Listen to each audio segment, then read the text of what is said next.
Good morning बच्चों। आज मैं आपको पाठ 6 एक शरीर में कितने दो हैं के प्रश्नोत्तर और अभ्यास कार्य कराने जा रही हूँ।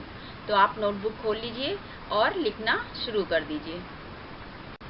बच्चों, अब मौखिक प्रश्नोत्तर डालिए और लिखना शुरू करिए। मौखिक प्रश्नोत्तर ऊपर डालिए, नीचे लिखिए प्रश्न, हमारे शरीर में कौन से अंग दो दो हैं? उत्तर, हमारे शरीर में आँखें, भौहें, कान, नथुने, ओठ, कंधे, हाथ, बाहें, कोहनियाँ, अंगूठे, कलाइयाँ, टांगें, घुटने, टखने, तलवे, एड़ियाँ, हथेलियाँ, गाल और बगलें दो दो हैं। इसके बाद प्रश्न लिखिए, कविता में भाषाएं और आवाजें कितनी बताई हैं? उत्तर है, कविता में सैकड़ों भाषाएं और लाखों आवाजें बताई गई हैं। इसके बाद प्रश्न है, उठने बैठने का कार्य शरीर के कौन से अंग करते हैं?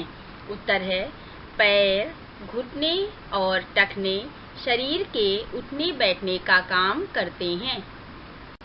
इसके बाद लिखित प्रश्नोत्तर डालिए और लिखिए प्रश्न, भागने का काम किनसे करते हैं? उत्तर है, एड़ियों, तलवों से हम भागने का काम करते हैं। प्रश्न है, मुट्ठी खोलने पर क्या बन जाती है? उत्तर है, मुट्ठी खोलने पर हथेली बन जाती है। प्रश्न है, इस कविता के अंत में किन्हें एक बताया गया है? उत्तर है, कविता के अंत में दिल, जान, आकाश, सूरज, जमी और हिंदुस्तान को एक बताया गया है। अब मूल्याधारित प्रश्नोत्तर में लिखिए प्रश्न, शरीर को सदा स्वस्थ रखने के लिए हमें क्या करना चाहिए? उत्तर है, शरीर को स्वस्थ रखने के लिए संतुलित भोजन करना चाहिए, समय पर सोना और उठना चाहिए, प्रतिदिन व्यायाम करना चाहिए, अच्छी सेहत के लिए शरीर और अपने आसपास के वातावरण को साफ रखना चाहिए। अब पेज नंबर 51 पर देखिए, ऊपर लिखा है का, कविता की इन पंक्तियों का सही मिलान करो। तो चलिए करते हैं। 1 नंबर पर देखिए, एक शरीर में कितने दो हैं? इसके बाद कौन सी पंक्तियां आएंगी? गिनकर देखो जितने वो हैं। 2 नंबर पे देखिए, सूंघते हैं खुशबू को जिससे। ऊपर देखिए, नाक एक है, नथुने दो हैं। 3 नंबर पर है, लाखों आवाजें सुनते हैं। नीचे देखिए, सुनने वाले कान तो दो हैं। 4 नंबर पे देखिए, कान भी दो हैं, होठ भी दो हैं। ऊपर देखिए, दायां बायां कंधे दो हैं। इसके बाद देखिए खा नंबर पर, नीचे दिए गए उन शब्दों पर गोला लगाओ जो इस कविता में नहीं आए हैं। जो इस कविता में शब्द नहीं आए हैं उन पे आपको गोला लगाना है। तो पहली लाइन में देखिए, शरीर भी आया है, दो भी आया है, गिनकर भी आया है, भाषाएं भी आई हैं। कौन कौन से शब्द नहीं आए हैं? कुर्सी और पेन। तो इन दोनों पर आपको गोला लगाना है। सेकंड लाइन में देखिए, चाबी, कागज और बगीचा इस कविता की पंक्तियों में नहीं आया है, तो इन पे आपको गोला लगा देना है। फिर 3rd नंबर पर देखिए, कोड़ा और आश्रम इस कविता की पंक्तियों में नहीं आया है, तो इनमें आपको गोला लगा देना है। और सारे जितने भी शब्द लिखे हैं ये सब आपकी कविता में आए हैं, इसलिए इस पर गोला नहीं लगाना है। अब ऊपर देखिए लिखा है भाषा सरिता। 1 नंबर पर है, अंकों को शब्दों में लिखो। तो सबसे पहले क्या लिखा हुआ है? 9। 9 को हिंदी में क्या बोलते हैं? 9। तो ये देखिए यहाँ पर अंकों को शब्दों में लिखा गया है। इसी तरह 11 को क्या बोलते हैं? 11। तो 11 लिखा हुआ है। 15 को क्या बोलते हैं? 15। तो यहाँ पर शब्दों में 15 लिखा हुआ है। 17 को हिंदी में क्या बोलते हैं? 17। तो यहाँ पर 17 लिखा हुआ है शब्दों में। 18 को क्या बोलते हैं? 18। तो यहाँ शब्दों में 18 लिखा हुआ है। 19 को क्या बोलते हैं? 19। तो यहाँ शब्दों में 19 लिखा हुआ है। अब 2 नंबर पर देखिए, यहाँ पर क्रिया के बारे में बताया गया है। तो सबसे पहले आपको पता होना चाहिए कि हिंदी में क्रिया कहते किसे हैं। जिन शब्दों से किसी काम का करना या होना पता चले उन्हें क्रिया कहते हैं।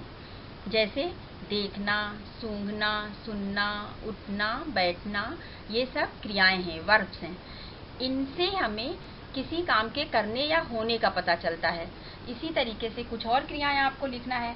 तो नीचे लिखिए, खाना, पीना, सोना, चलना, लिखना, पढ़ना, हंसना जाना। जैसे वाक्यों में प्रयोग करते हैं तो क्रियाओं का ऐसे यूज हो जाता है, जैसे कह सकते हैं यश नहा रहा है या वह नहा रहा है, पक्षी उड़ रहे हैं, रोहन सो रहा है, माँ खाना बना रही है, पिताजी टीवी देख रहे हैं, बच्चे खेल रहे हैं। ऐसे भी वाक्यों में प्रयोग इनका कर सकते हैं क्रियाओं का। इसके बाद 3 नंबर पर देखिए लिखा हुआ है वचन। तो आपको ये भी पता होना चाहिए कि वचन कहते किसे हैं। अब यहाँ पे लिखा है ना वचन बदलो, तो पहले आपको जब ये पता होगा कि वचन किसे कहते हैं तभी तो आप वचन बदलेंगे। तो सबसे पहले क्या है, शब्द के जिस रूप से उसके एक या एक से अधिक होने का पता चलता है उसे वचन कहते हैं। हिंदी में वचन 2 प्रकार के होते हैं, एक वचन और बहुवचन। अगर एक वचन है तो आपको बहुवचन में कर देना है, और अगर बहुवचन है तो उसे एक वचन में कर देना है। अब एक वचन किसे कहते हैं, शब्द के जिस रूप से किसी वस्तु, व्यक्ति या प्राणी आदि के एक होने का बोध होता है उसे एक वचन कहते हैं। जैसे यहाँ पर बाह दिया हुआ है तो बाह क्या है, एक वचन है, और बाहें एक से अधिक हैं तो बाहें कहा जाएगा, यानी ये बहुवचन है। इसी तरीके से भाषाएं, भाषाएं क्या है, बहुवचन, यानी एक से अधिक भाषाएं हैं तो उसके लिए भाषाएं कहा जाएगा, एक से अधिक है अगर, और अगर एक है, एक भाषा का प्रयोग किया जा रहा है तो वहाँ पर एक वचन का प्रयोग होगा। जैसे भाषा है तो क्या है, एक वचन, भाषाएं हैं तो क्या है, बहुवचन। इसी तरीके से अंगूठे, अंगूठे क्या है, बहुवचन। तो अब बहुवचन है तो आपको क्या करना है, एक वचन में बदल देना है।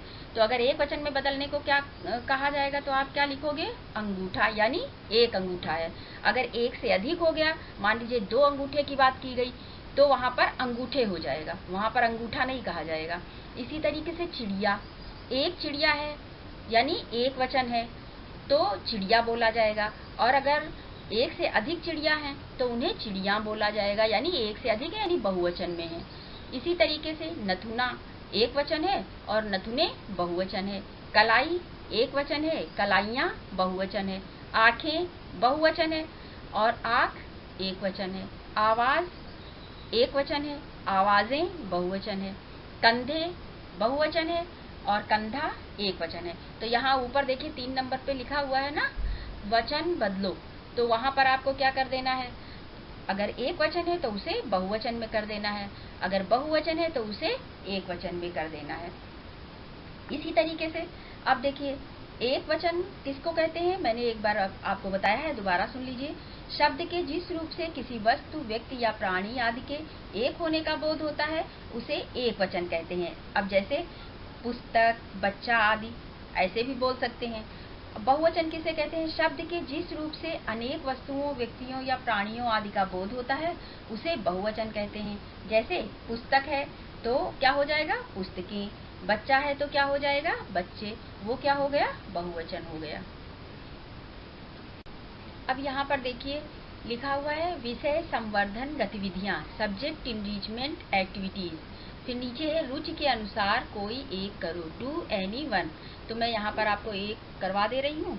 अभिनय करते हुए कविता का वाचन करो, ये आपको करना है।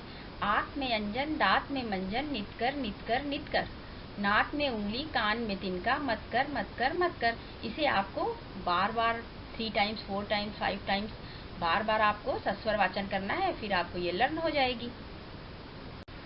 बच्चों आज का गृह कार्य मैं इसमें लिखा नहीं रही हूँ, आपको मौखिक ही बता दे रही हूँ।